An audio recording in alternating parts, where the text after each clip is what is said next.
el impacto de la depresión a nivel mundial en cuanto a funcionalidad en adultos jóvenes, productivos? ¿Qué leíste? Pues ¿Dónde lo leíste? En el DSM-5. Ajá. Bueno, vamos a tener que lo primero es de que la depresión, aparte del trastorno en sí, va a ser una enfermedad incapacitante, no tanto por problemas, no tanto por problemas de discapacidad, sino por problemas funcionales, en tanto lo emocional, en tanto lo psicológico que va a presentar la persona. Vamos a tener que la depresión pues va a ser una de las primeras causas por las que las personas van a acudir al médico, más que nada nosotros, familiares, antes de llegar con un psicólogo o un psiquiatra, prefiriendo presentar algunos síntomas generales como lo que es cansancio, insomnio, fatiga, dolor muscular, que muchas veces por lo mismo no se va a dar tratamiento adecuado, ya que van a ser síntomas muy comunes que se pueden atribuir a varias Pero estamos enfermedades. hablando de la limitación, de la incapacidad, en el adulto mayor. ¿Cuál será la incidencia de incapacidad a nivel mundial o nacional si la tienes en un adulto mayor en cuanto a que deje de trabajar por tener depresión? Bueno, alcancé a leer que era aproximadamente entre el 10 y el 15% en los adultos jóvenes. En adultos mayores no tengo bien el dato de cuánto es el porcentaje. Ok, ¿alguien lo leyó? Doctora, yo leí Sí. en Alfaro. México. Ajá, sí, en México. Ajá.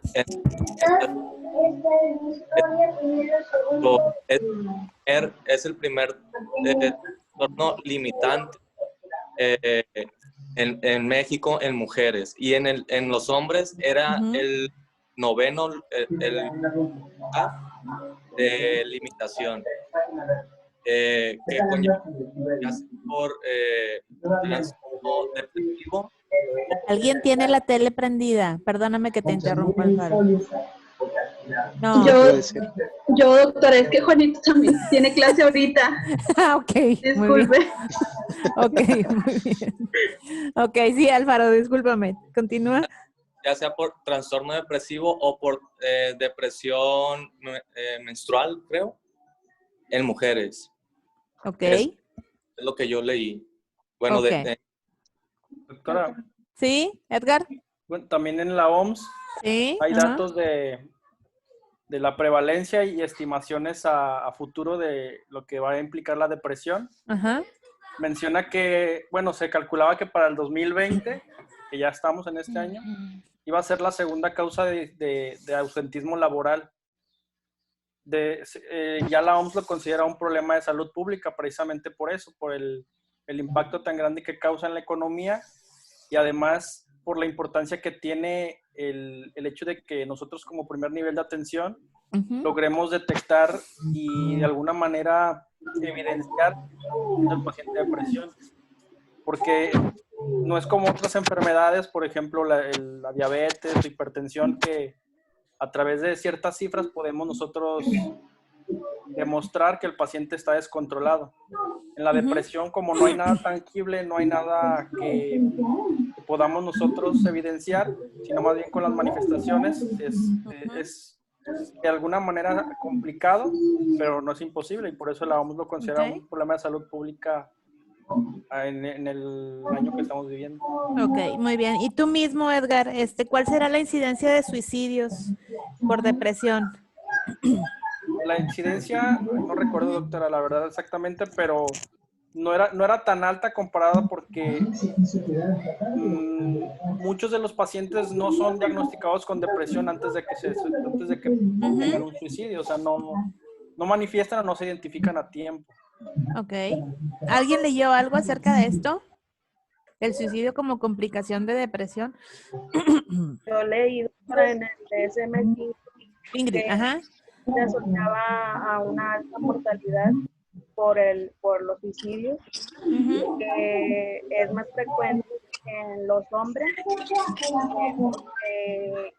que hagan un suicidio, o sea, que se suiciden. es como factor de riesgo ser hombre, que viva solo y o que sea soltero Ajá. y que pueda tener sentimientos de desesperanza. Decía que era más común, o sea, se va más en las mujeres, el incesto era más frecuente, pero no se consumado. Ok, muy bien. Doctora, ¿sí me escuchó? Sí, Dianita. Yo leí en la OMS que es la segunda causa de muerte en el grupo de edad de 15 a 29 años. Más en adolescentes. Ajá. Que hablando del adulto mayor en México, su prevalencia global en mujeres es del 9.5% y 5% en hombres mayores de 60 años. Ok, muy bien. Bueno, muy bien, Sandra. ¿Podemos empezar la sesión, por favor? Ok, bueno, pues hoy vamos a hablar de los trastornos depresivos. El objetivo de esta clase pues es más que nada identificar los síntomas de los trastornos depresivos, en especial del trastorno depresivo mayor. A manera de introducción tenemos que los trastornos depresivos se caracterizan porque el paciente tiene un sentimiento de tristeza o de anedonia por un tiempo suficiente en el cual le va a causar alteraciones en su funcionalidad. El DSM-5 clasifica a los trastornos depresivos en trastorno depresivo mayor, que generalmente es a lo que nos referimos cuando hablamos de depresión, el trastorno depresivo persistente o distimia. También lo clasifica como otros trastornos depresivos especificados o no especificados. Incluye también el trastorno disfórico premenstrual, el trastorno depresivo debido a otra enfermedad y el trastorno depresivo inducido por sustancias o fármacos. En esta clase pues nos vamos a enfocar un poquito más en el trastorno depresivo mayor o trastorno unipolar. Hablando un poquito de cifras, bueno, pues sabemos que a nivel mundial un 12% de la población ha padecido o va a padecer un trastorno de depresión mayor.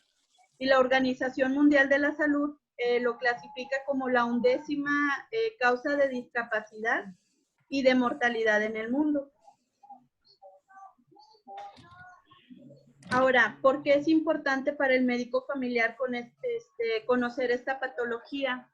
A ver, Laura.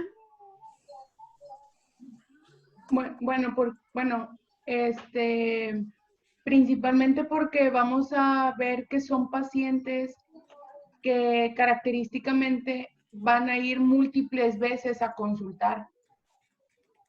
Y por el cuadro clínico que van a presentar, van a ser como síntomas, cansancio, y van a ir por dolor. Muchas veces van a ir, es que me duele la cabeza, y siempre me duele la cabeza, y no se me quita, y lo que me da no me funciona, o no puedo dormir, tengo insomnio, o es que estoy durmiendo de más, o me pasó X situación y vienen por incapacidades, porque también leí en un artículo que aquí en México, en pacientes en edad productiva, hasta se perdían con diagnóstico de depresión hasta 2.7 días de trabajo al año por diagnóstico de depresión. Entonces, pues aparte de que es un trastorno a nivel pues familiar y personal y todo, también va a trastornar a nivel laboral, ¿verdad? Y también le repercute a nivel nacional. Entonces, esta situación a veces no es diagnosticada correctamente por el primer nivel, está como que subdiagnosticada. Ajá. Y por lo mismo también va a estar infratratada o no tratada adecuadamente. Entonces, el paciente empieza a tener más síntomas y no los vamos cuidando adecuadamente hasta que después puede llegar a repercutir en un intento de suicidio, y ahí es cuando ya, si no lo logran, es cuando ya se le puede llegar a poner más atención y ya se puede diagnosticar o se puede mandar con psiquiatría o algo, pero ya es cuando tienen una situación más grande.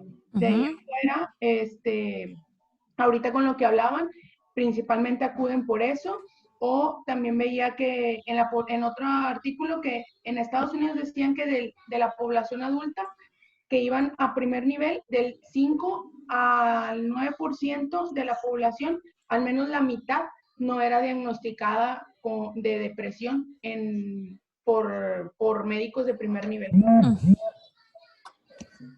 Ok, muy bien, Lau. Pues sí, es importante para nosotros conocer acerca de la patología, porque generalmente el paciente se acerca primero a nosotros, primero a la consulta de primer nivel, antes que tratar de ir a la mejor con un psiquiatra. Igual como comenta Laura, las cifras son que aproximadamente un 50% de los pacientes que acuden a la consulta y que tienen un trastorno depresivo no son diagnosticados. O sea, la mitad de los pacientes que tienen algún trastorno depresivo se nos va el diagnóstico. Y entonces, pues esto implica que pues no vamos a dar un tratamiento adecuado. Y como dice Laura, o sea, el paciente va a estar regresando continuamente a la consulta, a lo mejor con síntomas somáticos que no se resuelven con el tratamiento que nosotros estamos dando, porque no estamos abordando el problema de base. Okay. Bueno, ahorita también pues ya Lau nos contestó un poquito de esta otra pregunta, que es por qué los pacientes acuden a la consulta. Y pues generalmente es por eso, ¿no? Por síntomas somáticos puede llegar un paciente refiriendo insomnio, cansancio, dolor idiopático, cefalea. Generalmente son esos... No escucho nada. ¿No se escucha? Sí. Ah, ok. Generalmente son son estas las causas por las que va a llegar el paciente, ¿verdad? No va a llegar a decirnos, vengo a consultar porque me siento muy triste, o va a decir de que vengo a consultar porque estoy deprimido. En cuanto a la etiología de la depresión, pues sabemos que no se sabe exactamente, sin embargo sabemos que hay muchos factores que influyen. Uno muy importante que mencionaba en los artículos, pues es la herencia.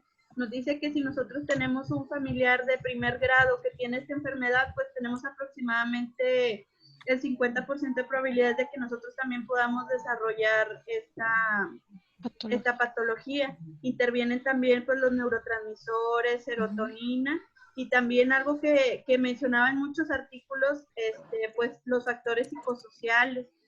Puede que nosotros tengamos ya la predisposición genética o la herencia para tener algún trastorno depresivo, pero son estos factores psicosociales los que a lo mejor van a hacer que se detone la enfermedad.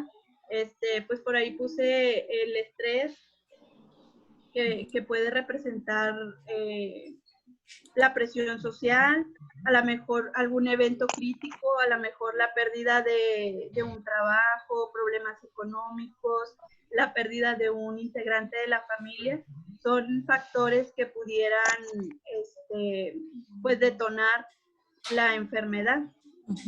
No sé si alguien leyó algo acerca de la etiología, de los factores psicosociales, que era en lo que sí venía bastante en los artículos.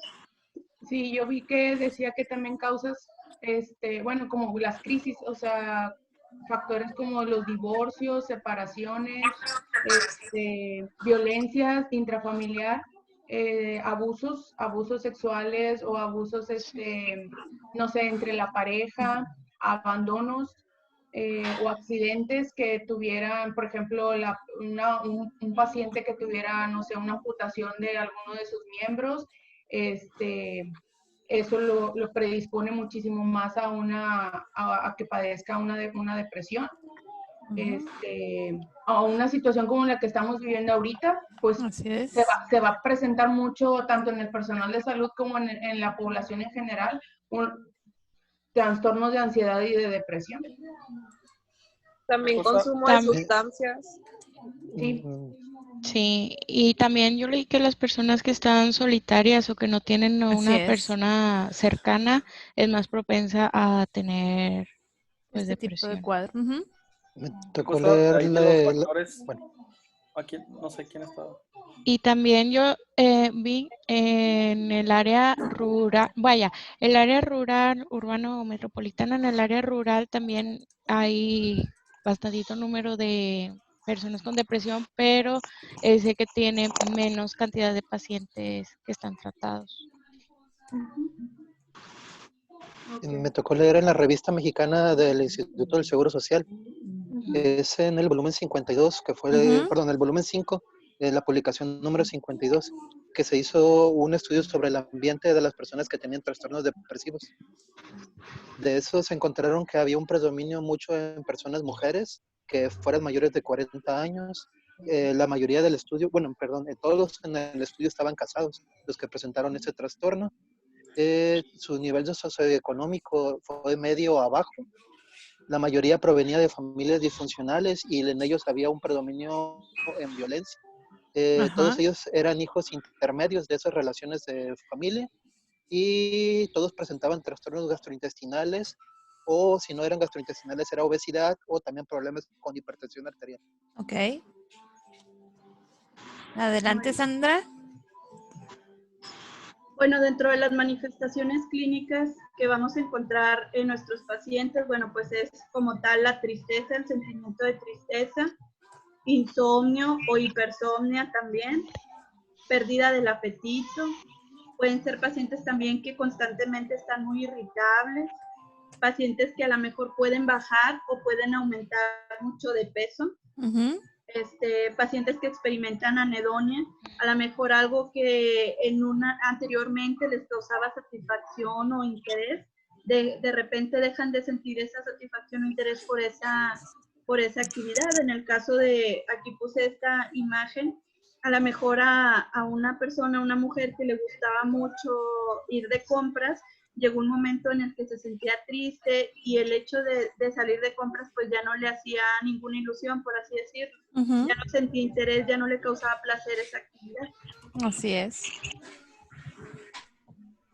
Otros síntomas que podemos presentar, que puede presentar nuestro paciente es a lo mejor él nos refiere mucho cansancio, dificultad para concentrarse, también es un dato importante. Ujú. Hay muchos pacientes que también presentan sentimientos de culpa, de inutilidad. En el caso de la culpa, había un artículo que mencionaba que podía ser por situaciones que pasaron hace muchos años, Ujú. por una situación que ellos se sienten culpables y que arrastran ese sentimiento hasta la actualidad y que desencadena también su episodio de depresión. Variación diurna. Aquí me llamó la atención porque en un artículo mencionaba que a veces el paciente deprimido, bueno, todo el día tiene ese sentimiento de tristeza, pero que sin embargo en la mañana se sentía más triste que en la tarde. O sea, había una mejora, a lo mejor muy pequeña, Ujú. pero sí había una mejoría de la mañana a la tarde o en la noche. También pueden tener, consultar por estreñimiento, boca seca o una disminución del apetito sexual, que pues también influiría ahí en el subsistema conyugal, ¿verdad? Que también Ujú. podría ser por eso que vayan con nosotros a la consulta. Ahora, el diagnóstico. Según el DSM-5, de estos 9 síntomas, ocupamos que nuestro paciente tenga 5 o más, Ujú. que los haya experimentado en las últimas 2 semanas, que estos síntomas representen una alteración en la funcionalidad de este paciente. Eso es algo muy importante, que altere la funcionalidad del paciente. ¿Ok? Y bueno, y debe de incluir al menos el sentimiento de tristeza o el sentimiento de anedonia.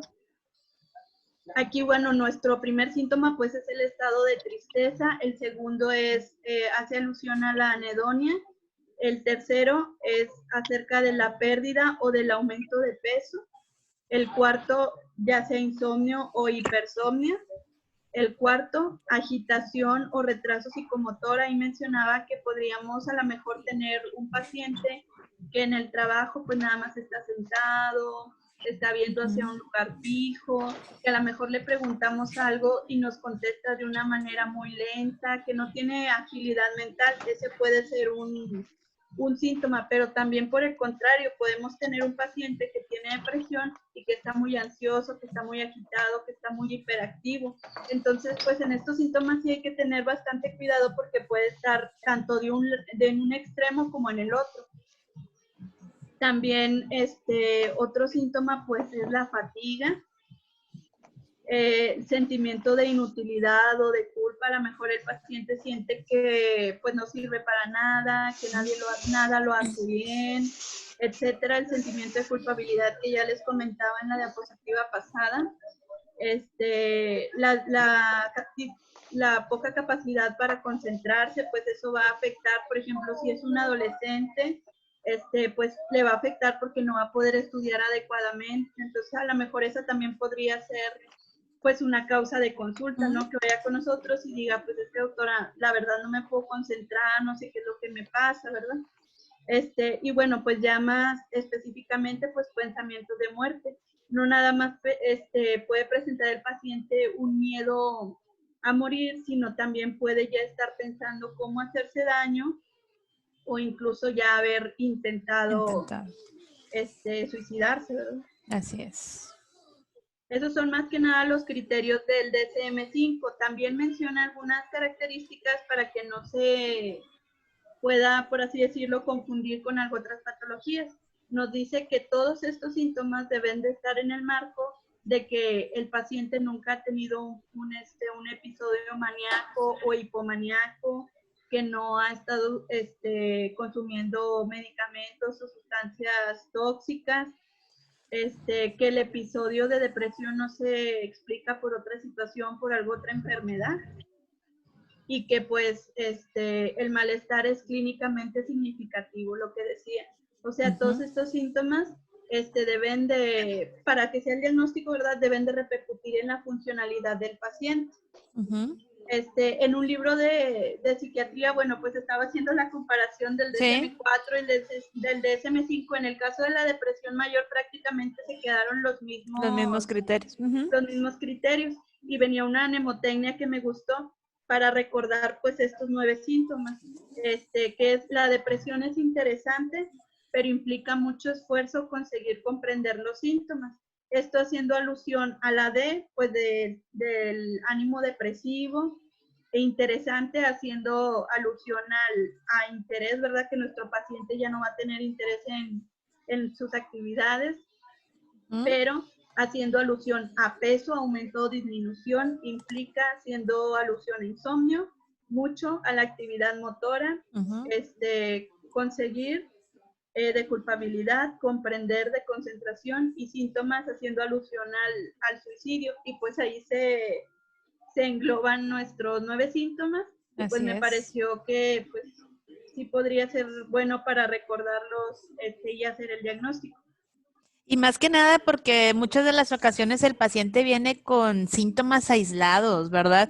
A eso que ahorita mencionaba, me parece que Laurita, que se encuentra subdiagnosticado, puede ser que por el tiempo que tenemos en primer nivel de atención, no lo identifiquemos en la primera ocasión del paciente, pero pues obviamente un paciente que va demandando una atención porque no tiene el mismo rendimiento, porque no está durmiendo, porque no tiene la habilidad, su habilidad emocional es inestable, falta de líbido, son cosas que en la actualidad, como menciona Vidrio, la depresión es una enfermedad que ya es, o sea, está dentro de las primeras causas de discapacidad en una persona funcional, y hay una tasa importante de suicidio, ¿verdad? Más en adolescentes, como lo mencionaban. Entonces, el impacto que tiene la enfermedad de salud mental es importantísimo desde edades muy tempranas. Y esto tiene que ver también con la necesidad de autonomía, de independencia, de seguridad en un adulto que lo estamos formando desde la crianza de niño, ¿verdad? Nuestros miedos, nuestras necesidades las vamos a transmitir a nuestros hijos. Entonces, tenemos tenemos que ver mucho por ellos y cuando venga un paciente que no se puede englobar algún síndrome en específico, pues pensar en trastornos del estado de ánimo, ¿verdad? Hay muchos instrumentos rápidos que se pueden aplicar en la consulta, además del DSM-5, de sus criterios. Por ejemplo, el cuestionario de Beck, ¿verdad? ¿Alguien puede hablarme de esto? Escenario de Beck. Sí. Es una evaluación para que incluye ciertos parámetros, tanto síntomas psicológicos y algunos síntomas, ya le había mencionado Sandy, síntomas físicos del paciente. Entonces, tú al hacer la evaluación del paciente, pues das lo que se utiliza para medir la gravedad de la depresión. O sea, tú ya sabes que el paciente tiene depresión. Y es para medir la severidad de la depresión, si es depresión leve, moderada o severa. Ok, muy bien. Y en base a eso también se puede decidir si inicias tratamiento. Exactamente, la referencia, si el paciente está pensando en autolisis, si ya ha hecho algún intento. Hay muchos protocolos para indagar este tipo de cuestiones para prevenir esto, ¿verdad? Un paciente que llega demandando una atención y tú sospechas que él ya no siente que es útil para la vida, que no tiene necesidad de que para él no exista importancia de haber despertado ese día, es un paciente que puede tener un intento o puede lograr un suicidio, ¿verdad? Entonces son cosas que las tenemos a la mano, que entre nuestros mismos compañeros lo podemos ver, y tenemos que estar preparados para este tipo de cosas. ¿Ok? Adelante, Sandra. 10 minutos. Ok, aquí agregué un caso clínico, pero se lo voy a leer súper rápido. Sí. Vilma, una mujer de 41 años, acudió al hospital a petición de los miembros de su familia. Refirió que se sentía decaída y triste porque su marido Bill le estaba engañando con Lidia, su antigua secretaria. Su marido negaba categóricamente la existencia de dicha relación. Vilma admitió sentirse deprimida y experimentar un conjunto de síntomas, entre los que se incluían sentimientos de inutilidad, pensamientos suicidas, hipersomnio, aumento de apetito y de peso, pérdida de interés o de placer por realizar las actividades con las que disfrutaba previamente, como acudir a las actividades extraescolares de sus 4 hijos adolescentes. Vilma ya había sufrido un episodio de depresión que había sido tratado eficazmente con antidepresivos 5 años atrás. Vilma atribuía los síntomas a la infidelidad de su esposo, que según ella se venía produciendo hacía al menos 6 meses, aunque reconocía no tener pruebas concluyentes de que pues el esposo tuviera una relación extramarital. A Vilma se le diagnosticó depresión y se le indicó un tratamiento con imipramina que llegó hasta 150 miligramos por día, y aparte le dieron psicoterapia. Con la medicación, Vilma experimentó cierta mejoría y además con su marido comenzaron terapia de pareja. Ok. Luego de 3 meses de psicoterapia, pues Vilma se dio cuenta que por medio de una nota que su esposo sí tenía una relación extramarital, decidió ir a enfrentar la situación. El esposo dijo que iba a ir a trabajar. Ella lo siguió y se dio cuenta que estaba con su amante. ¿Okay? Ella lo enfrentó y él pues le dijo que sí, que hacía 2 años tenía esta relación.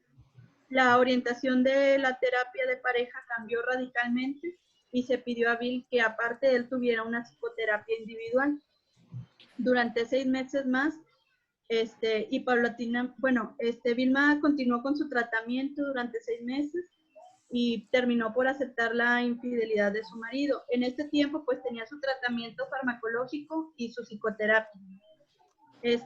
Comenta ahí el caso clínico que después de estos 6 meses, pues lograron reconstruir su matrimonio, porque también tomaron terapia de pareja.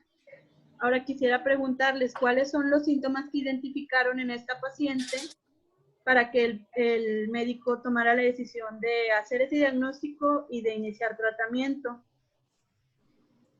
Cori. Bueno, pues primero que nada la duración de los síntomas, que ya tenía, me parece que 6 meses.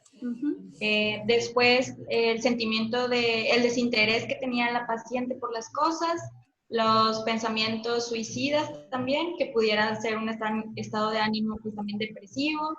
El aumento, creo que tuvo aumento de peso, fue disminución, aumento de peso. ¿Qué más? El sentimiento de inutilidad. ¿Qué otro tenía? Ya no me acuerdo qué otro tenía. Tenía, me parece que 5 conté. Y pues tenía los principales, que son lo de el desinterés, el estado de ánimo pues depresivo, la duración que fue más de 2 semanas. Entonces, pues por clínica ya cumpliría criterios para diagnosticar un trastorno de depresión mayor. Y recordar también que la paciente ya había tenido depresión y ya había sido tratada por depresión hace 5 años. Ok, sí, pues todo lo que comenta Cori, lo que comenta Denise, pues es más que nada por eso se decidió iniciar el tratamiento.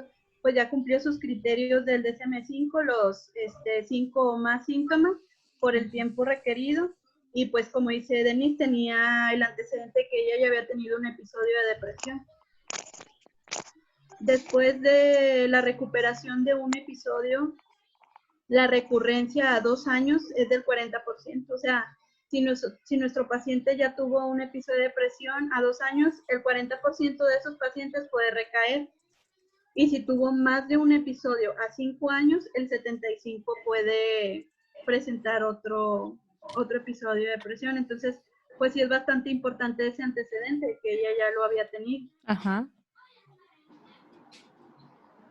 En cuanto al tratamiento, pues el objetivo de nuestro tratamiento pues es que disminuyan los síntomas de depresión y que el paciente vuelva a ser funcional, ¿verdad?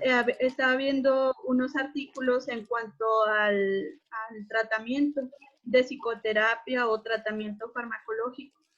En varios mencionaba que la efectividad del tratamiento, ya sea de psicoterapia o de tratamiento farmacológico por separado, pues era el mismo. Que los dos mostraban mucha mejoría. Sin embargo, que era muchísimo mejor si lo utilizábamos combinado, como es el caso del caso clínico que vimos ahorita, que el médico inició con un antidepresivo y que también inició con la psicoterapia. Ese es el tratamiento, por así decirlo, de elección que se debería de llevar.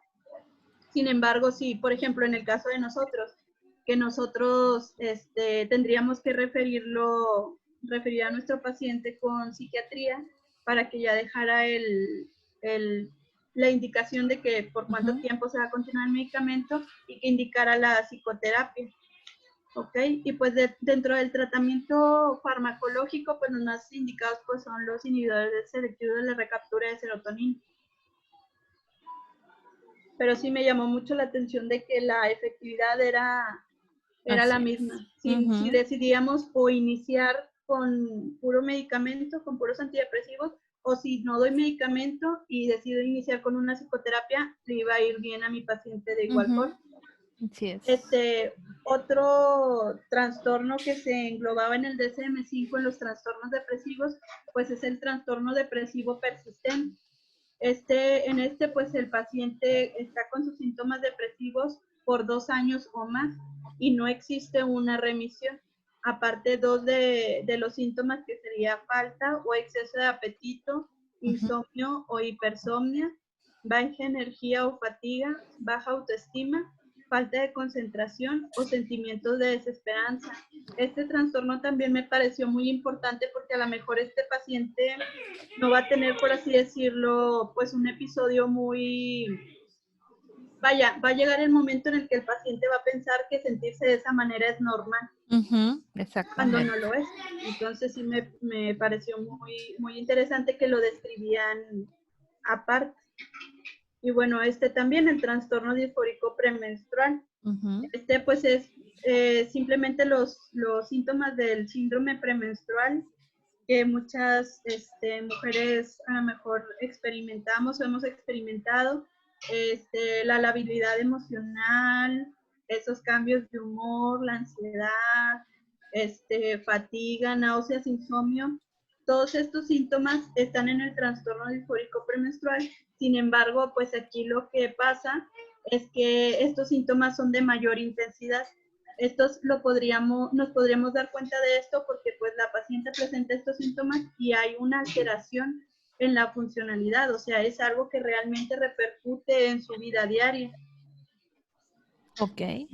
Hay un notable deterioro de la actividad laboral y social de la paciente. El trastorno puede en realidad comenzar en cualquier momento de la menarquia y hasta un 2 o un 6% de las mujeres puede presentar. Ok, muy bien. Y pues nada más es lo que... Ok, excelente, Sandra. Bueno, pues aquí vamos a dejar la sesión. Ya se nos acabó el tiempo. Y comentarios los ponemos ahí en YouTube ahorita que subamos el video, ¿ok? Ok, doctora. Muchas gracias por la participación y la asistencia, chicos. Gracias. Bye, bye. Bye. Bye.